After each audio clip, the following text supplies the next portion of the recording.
What's up, folks, and welcome back to another episode of the Brand Builder Show. And if you've ever wanted to create your own product and sell it online, then this is going to be the perfect episode for you, because we're going to talk about how Taylor has done exactly that with his product. It's great to have you on the show today, Taylor. Thanks for joining us. Yeah, thanks for having me, Ben. Happy to, excited to share my story.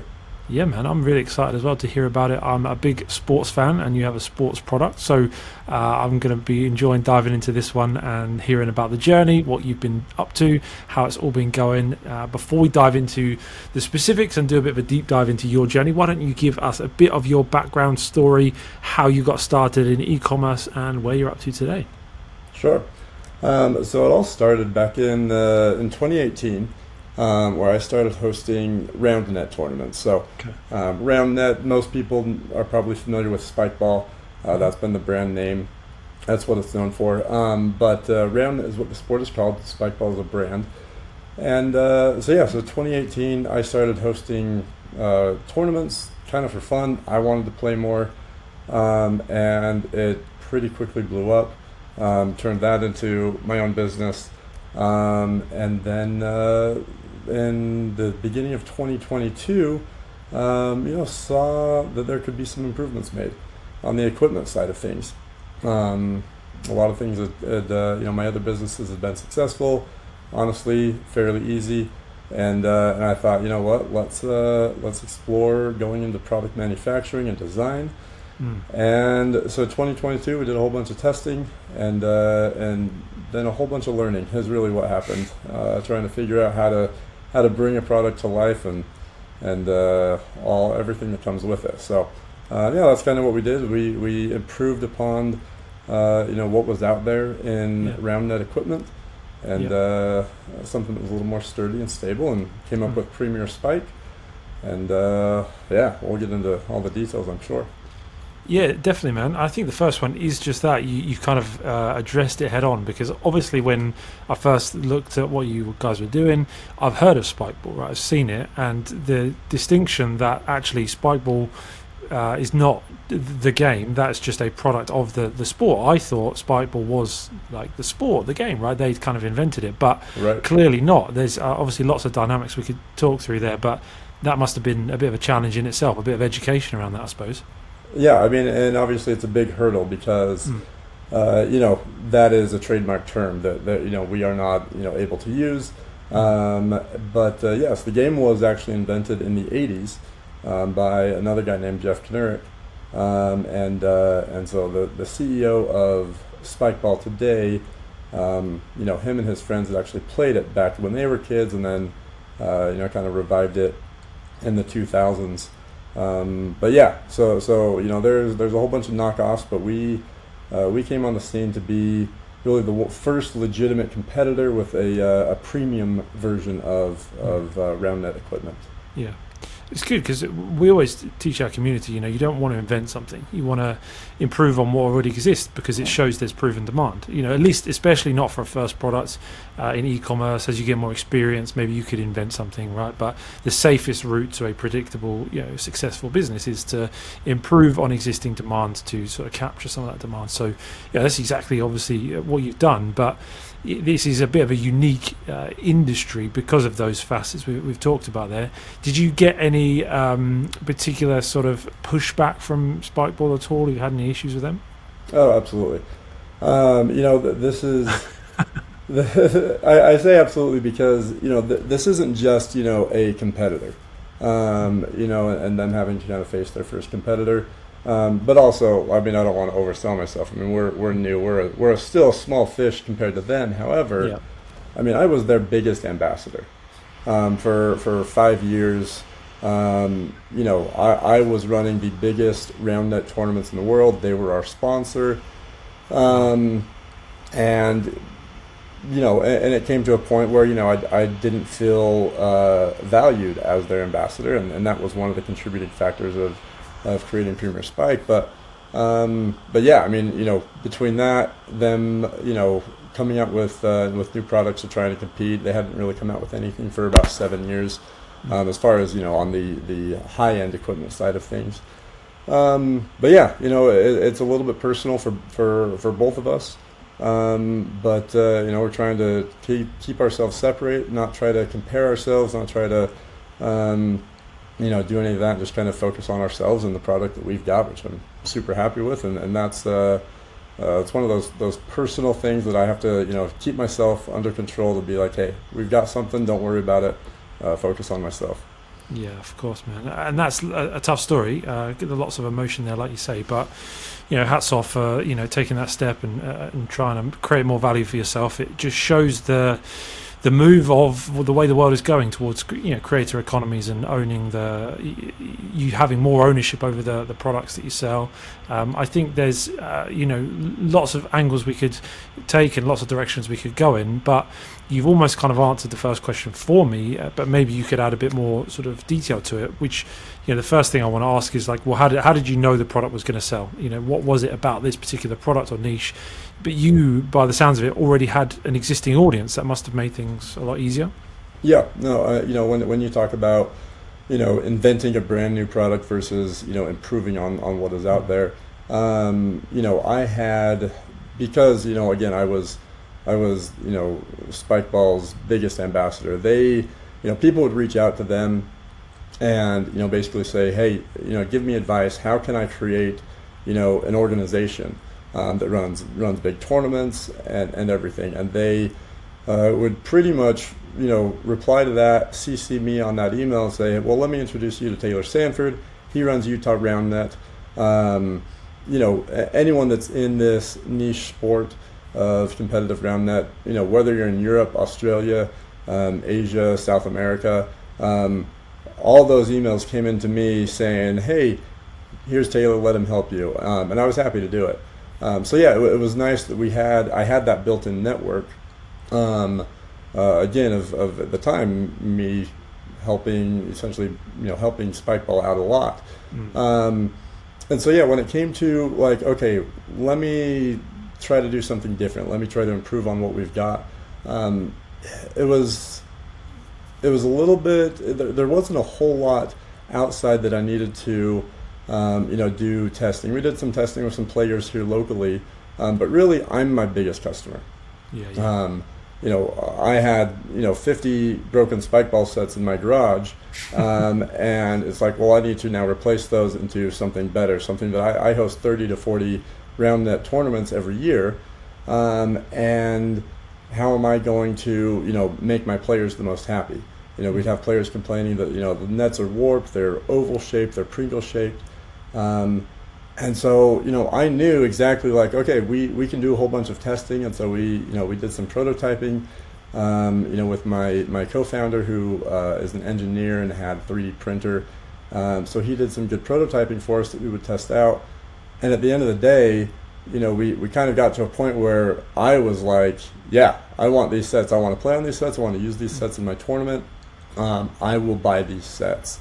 Yeah. And that's really where it got to the point where it's like, okay, I think we're ready to go to market for our first product now. We're not going to be done. We're going to continue to innovate and improve. This is a super young sport. Who knows where it's going to end up in even 10, 15 years down the road.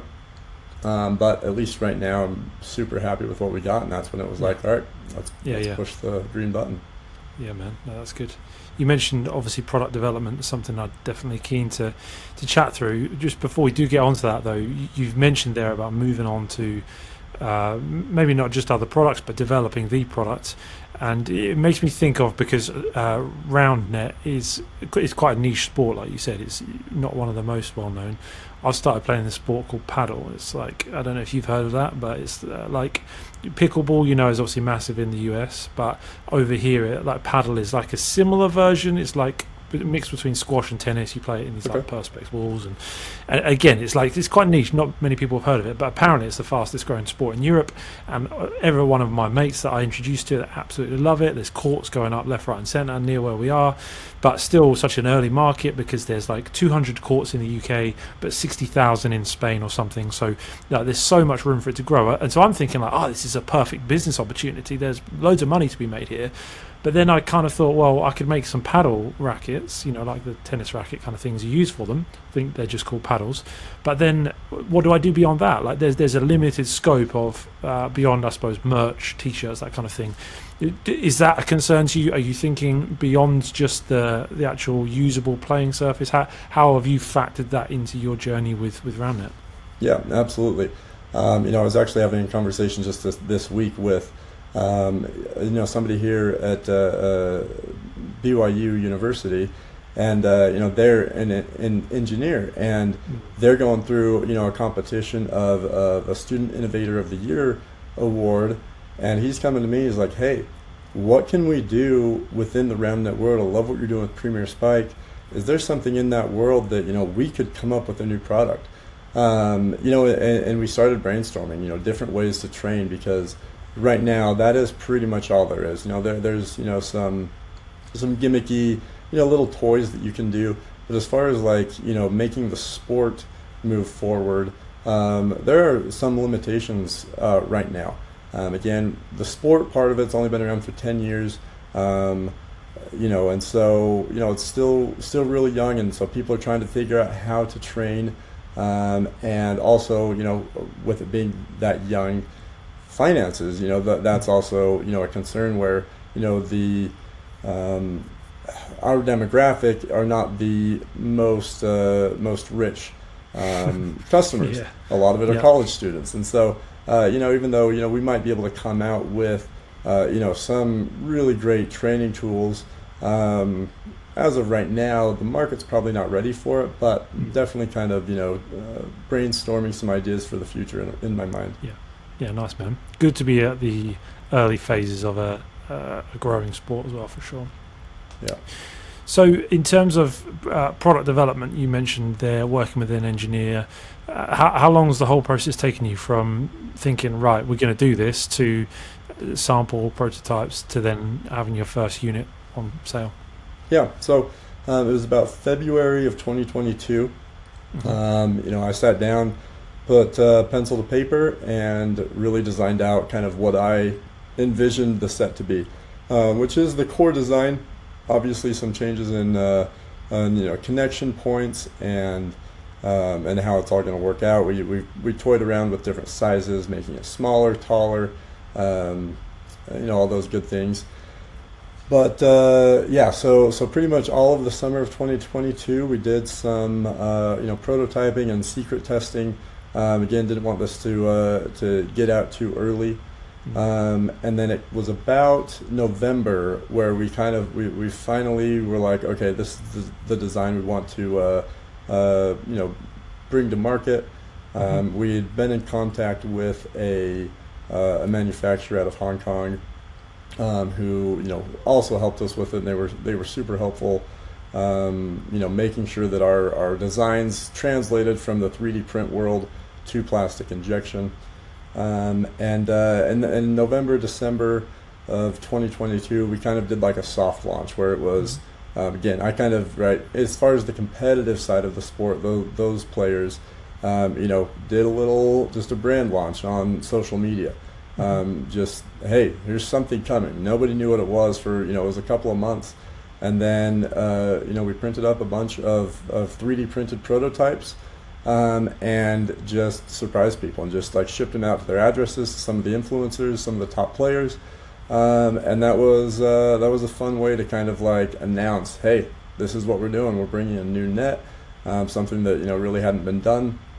And, got a lot of hype, and then February we opened up pre-orders, and then finally brought so February of 2023, so about a whole year to open up pre-orders, raised about $50,000 doing that, and then finally got our first shipment into both Europe and the US August of 2023. Very cool, man. Very cool. Yeah, I'd love to pick on something you mentioned there, the pre-orders. $50,000 of pre-orders. That's pretty significant, It must have been quite a confidence boost to see that kind of support for it. Yeah, we were super happy about it. Never really knew what to expect. I was confident because I knew I wanted it, and I knew other people would too. but to actually see the orders coming in was a big sigh of relief. And all of that came organically as well. We didn't do any Kickstarter, any paid ads for all of that. It was all straight through kind of the network that I had. Knowing people, telling people about it. Here in Utah, at my own tournaments, we were running all of our tournaments on our 3D printed prototype sets, and so really getting some of that experience, some content through those, pushing them out. So it was definitely a confidence booster, being able to raise that much up front. Yeah. And all organically as well. Like, what were the sort of dynamics of it? Did you just told people and said, here's the website address, or I don't want to get in the weeds too much, obviously, but just the practicalities of it. How did you manage all of that? Yeah. It was pretty much all through social media. We ran some contests. Here, share this. Everyone who put in their order, we would email them and say, hey, share this graphic. You'll be, entered to win. One of all of our merchandise, and it basically said, hey, I got one. And so, trying to flood, within any niche, market or niche sport, everyone's connected. And so, when people are seeing that, oh, holy cow, like I'm seeing hundreds of people that are now, said they got one on day one, that's going to draw attention. It's going to be like, okay, especially in that young, college market demographic, it's about, you've got to get the masses to move, because not nobody, but again, you've got a very small percentage of people that want to be that early adopter. But if you see that, oh, okay, I'm not alone in this, a lot of people are going to be getting one. They're like, okay, a little more confident. I'm not going to be just the only dummy who bought one. And ends up being, if it ends up being bad, then oh man, I got screwed. So really kind of building that confidence with our customers to say, hey, share with everybody, you've got this, you're excited about it, and let's really go in with a bang. And so I think that's really what pushed a lot of people to get it. And this was being run before you had units available to the general public? Yep. Yeah. So that was all happening in February, and then so we did February in the U.S., but we hadn't quite figured out our distribution, particularly into Europe. We get about 40% of our sales out of Europe.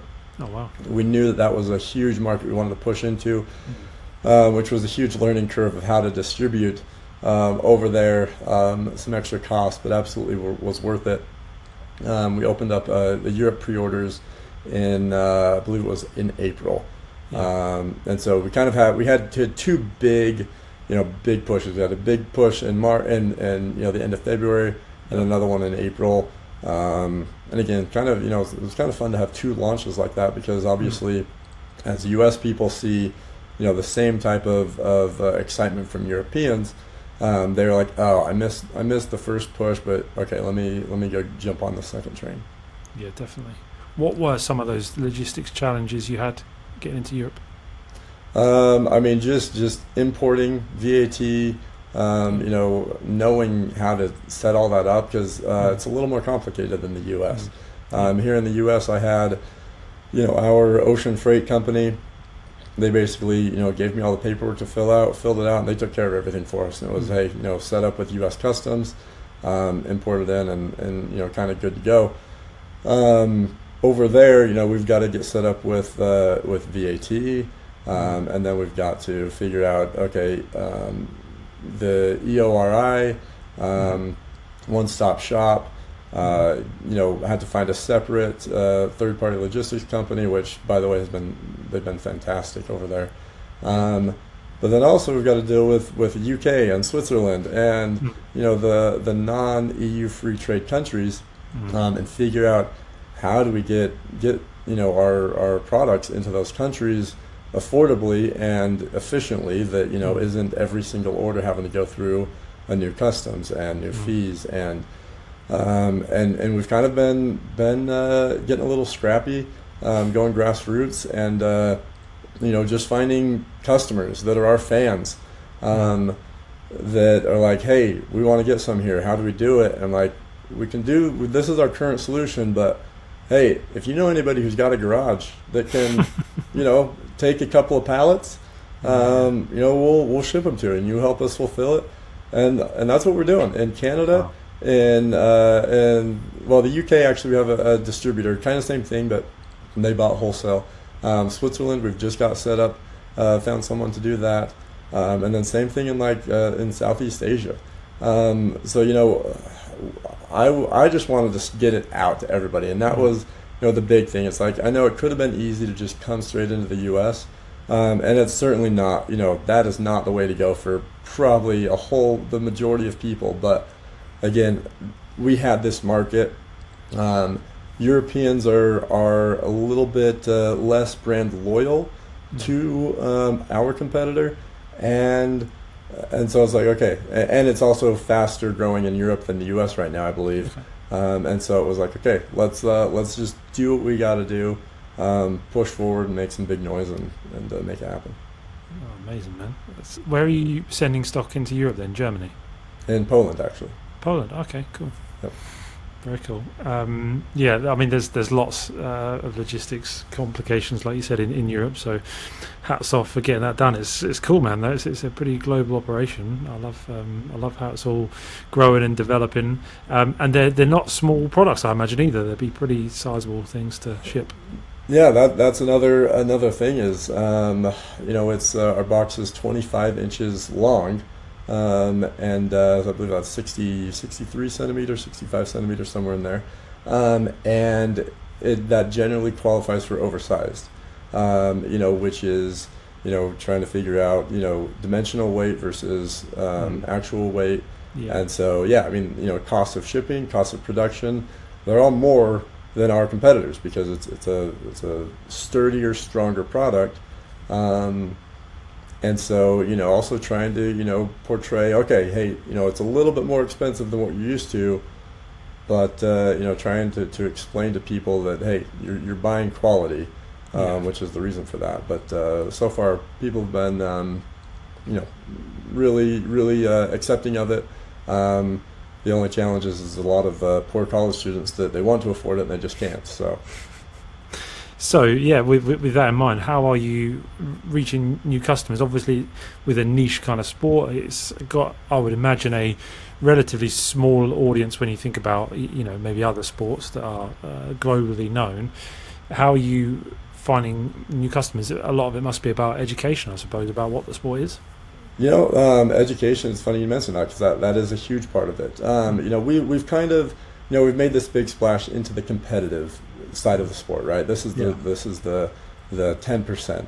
But really, again, you think people who've heard of spike ball, the casual player, the backyard baller as we call them, they're out there and plentiful, and so it's there's a ton of people out there, and so right now, we've kind of hit that first mission was, okay, make a splash in the competitive side of things, and now we're pushing towards the masses. And so I've actually partnered with my business mentor from worked with for the past 15 years. He had a marketing agency and sold it and is doing some new things, and so working with him to kind of just get general advertising going out to the public, but also we're focusing a lot on still opportunities where we can get our product in front of the masses. So when you mentioned education, we're talking physical education classes in high schools, where I either, at least here in my local schools, I go out there, I teach the sport, I just volunteer my time for a couple of days. We're going to some conventions that, we're going to get in front of a whole lot of PE teachers, and, some other organizations that, run camps where, essentially going to have, thousands of kids coming through, playing on them. And so we just want to get our product in front of as many of these backyard ballers as we can. Yeah. Because we know once they see it, they're going to experience it, and they're going to go home to mom and dad and say, hey, now I want one. And those kids aren't not aren't as poor as college students, so their parents aren't at least. So hopefully that's a good market that we can hit up. Yeah, definitely. And then with that, you are generating some new fans and potentially some new sort of social media followers. Then is social the way you see it sort of growing beyond that as well? Yeah, outside of the being right there on the ground, getting that experience with our product itself, our big push is going to be through social media. TikTok is going to be a big one. We've got some of our RoundNet influencers, which when you think influencers, that again they're small relative to others, but within our sport, we've sponsored some of them. Sponsoring also on the competitive side, sponsoring organizations and their tournaments. Being able to provide the prizes for them, discounted equipment, all of that, and so really kind of going at it with those two different markets as far as the social media influencers and then the RoundNet influencers themselves. How are you working with, or do you see yourself working with both influencers and sponsoring athletes? I'd love to just understand the dynamics there in terms of just standard, influencers that have got a big social media audience. Is the plan just to send them a free product? Have you kind of gone into that realm at all? Yeah. Yeah. There's every influencer is going to be a little different, right? No. For the few that we've kind of gotten set up so far, it's we suit them up in all of our apparel. Free set, depending, we send a little signing bonus, and then bring them on as in our affiliate program. Mm-hmm. When it comes to kind of broader influencers, that's just kind of working with them individually, and honestly, a lot of it so far, I've just sent free sets out to people that I was big fans of. I don't know if you're familiar over there, but Dude Dad, the Holderness family. They've been me and my wife's favorite, just influencers for the past 10 years. Yeah. And I just sent them a letter. It was like, hey, you don't need to feature us at all. You've entertained me for years. Now I've created something. Hopefully this can bring some entertainment to your family. So I've done that a couple of times, but that's really more just like, hey, thank you. I'm excited for what I've done. We'll get into some of the, I think our focus is going to be on the smaller influencers, in the 10 to 20,000 range, where they're pretty cheap. You've got loyal fans, loyal followers, and pretty much we can send them a free set. They'll give a shout out, and I think that's where we're learning is probably our biggest bang for our buck as we start out. Yeah. Do you think there will be a return for you in the future for sponsoring athletes, doing anything more paid like that? That is a very, very good question. Something that we're trying to analyze. The biggest thing, one of our missions with Premier Spike was to, not just have a successful business, but was to give back. Was to give back to, our sponsored players, or our players of our sport or organizations, and and so being able to give them something, is a mission. And so whether we directly get that return on investment back, I'm not sure. But this year, that was one of our first things we did. Again, before we even had product out, before we even had pre-orders open, we had put something out there, said, hey, we want to sponsor you. Fill out this application, and we ended up sponsoring the number one team out of Europe, the number one team out of Canada, and at the end of the year, they were the number one team in the U.S. So like 3 of our 5 teams were the number ones in each of these places, which was great, and I think got a lot of goodwill. Direct sales that came from them, I'm not so sure. But the other thing was that our competitor, they had dropped sponsorships. I didn't actually know that when we started this, but as we were trying to recruit some other teams, we became aware that they weren't actually offering any sponsorships, and then later they did once they realized that some of these teams were like, hey, I'm going to sign with Premier Spike, and they ended up coming to the table, which I was happy about, right? Again, if our mission is to get our players supported, whether we're doing it or whether our competitors are, that's great for our players, good for our sport to really be able to bring more, finances to our players, because they're traveling the countries, they're traveling the world, and I mean, honestly, the prize money's minimal. I mean, if you win, you can maybe pay for your trip. So there's a lot of dedication, and we wanted to show that dedication back to them. Again, even if we're not necessarily getting that return on investment. Yeah, definitely. And I think it's certainly a case of the rising tide lifts all boats, and the more awareness there is about the sport, the better there is for everyone involved in it. And I think to have a strong competitor pushes you to improve and create a better product, doesn't it? So if anything, you're helping them. So and that's great. And they did come out with with a new product this year as well. It's pretty different from everything else, but hey, it's new, it's innovative, and there's also we've heard of 2 or 3 other people that are in the process of bringing new product to market as well. And so that's one thing that we think of is we're not just trying to steal customers from our competitors, but hopefully we're all bringing new customers into our sport. And that really should be our big focus, as we all grow. Yeah, for sure. Taylor, you shared a load of really good stuff. I particularly enjoyed the thoughts about an early access sale, pre-launch, that kind of thing. I think a lot of listeners can, really get a lot of benefit from listening to that and applying that in their launch if they're new. I think I've also loved the scrappiness of the business. I think that's been so good. I think, again, a lot of entrepreneurs could listen to that and think you're shipping products to people to store in their garage, and that's unbelievable. So good though. I love it.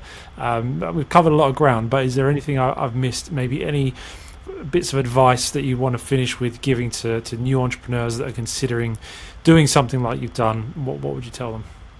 I'd want to give them just a word of caution, to be prepared for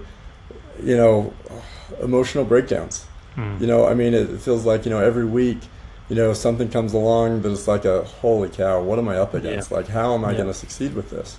And being able to find your wins, find your little wins. Something would happen, I'd go through a struggle, I'm like, oh, great, one more thing I've got to do. And then I get a message on Instagram of people just loving it, and that just picks me up. I'm like, okay, all right, I got my next win to go after it. And so make sure if you start something, be prepared for some emotional turmoil. Again, my other some of my other side hobby businesses, again, I did turn my Utah Round Net running tournaments into a full-time job, and it was all, honestly, it was easy, and it was like all positive. It's like everyone was just coming out and they're like, oh, we love this, thank you for putting this together, and that was a lot different. And so I was ready for a challenge, and it was a big challenge, and thankfully I've got a wife who was able to remind me time and time again that, hey, you've got something great, you're in your first year, they're in their 15th year, like, slow and steady. I'm not a patient person. So be prepared for it, but remind yourself of the little wins, get you through it, get to that next stage. Remind yourself of why you started it in the first place, and hopefully it's because you had a passion for what you're doing, and keep pushing forward. Awesome, man. Great advice. I love it. I'm gonna get a set as well. I'm gonna get it out in the garden, play it with the kids, and when people come over, because it sounds like a lot of fun. I've seen it on social media before, but never played it. And I love any sport with a round ball. That's what I say. None of these weird ball-shaped sports. Egg-shaped balls, get out of here. But anything with a round ball, I love it. You still like rugby over there? I know that. Maybe other people, but not me. That's okay, all right. I have no idea what's going on and why they're all just cuddling each other so much. But no. So I will get a set and look forward to having some fun with it. Cool. It's it sounds like a great thing you're doing, and really, really excited to hear about all the good progress. What does the future hold for the business? What's next? What's coming up for you in the next 12 to 18 months? Yeah, that's where it's you're really getting our product into the masses. Obviously right now we're heading into the winter season, so get some Christmas sales, and then really ramping up for next year. Really pushing hard. We've got some more our distribution partners more in place now, Got marketing partners on connected with us too, and so yeah, everything's next on the table. It's getting into retail, more sponsorships, into tournaments, hosting our own tournaments. You're in the UK. We've actually got our RoundNet World Championships happening in London in 2024. So yeah, some definitely some exciting things as we just try to get our products in front of as many people as we can. Yeah, very cool.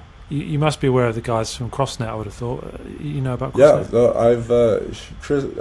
Yeah, Greg is. I've actually been on the phone with him, on a call with him. I would love to give him a shout out because he was super helpful. He actually put us in touch with multiple contacts that we ended up using, to help us get figured out as far as distribution goes. Yeah. Very cool. The Mead brothers, they're amazing. I'm subscribed to Chris's newsletter as well. So those guys, big fans of them. Yeah, definitely. They looks like they're crushing it in retail as well. So lots of opportunity for you there. Absolutely. Amazing, man. Well, where can people find out more about you or about Premier Spike? Yep. So our website is just premierspike.com. And then on all the socials, it's at premier.spike. If you want to use code BRANDBUILDER on our website, you'll get 15% off as well. Nice. So yeah, premierspike.com, and hey, if anyone's out there want to say hey, anything, just DM us on our socials, and I'm the one there, so I'll be right there to answer you. Amazing. Awesome, man. Well, thanks for offering that discount. That's amazing of you. Very generous. And thanks for taking the time out to come on the show. I always love talking to early stage startup founders, especially those as scrappy as you that are fighting it out in the trenches and doing a great job. So yeah, congrats on the success so far, but I know it's only a very, very small start from what's ahead. And thanks for taking the time out to come on the show. I appreciate it. Thanks for letting us share our story. No worries, man. Awesome. Well, folks, I'm sure you got loads out of that too. What a great story that Taylor has there with Premier Spike. Check out the product, grab one for the back garden, as we call it in the UK. Play some games over the summer and have some fun. Thanks for joining us in this episode. If you've enjoyed it, please do give it a like, subscribe, all that good stuff. And we'll see you in the next episode, same time next week. Take care.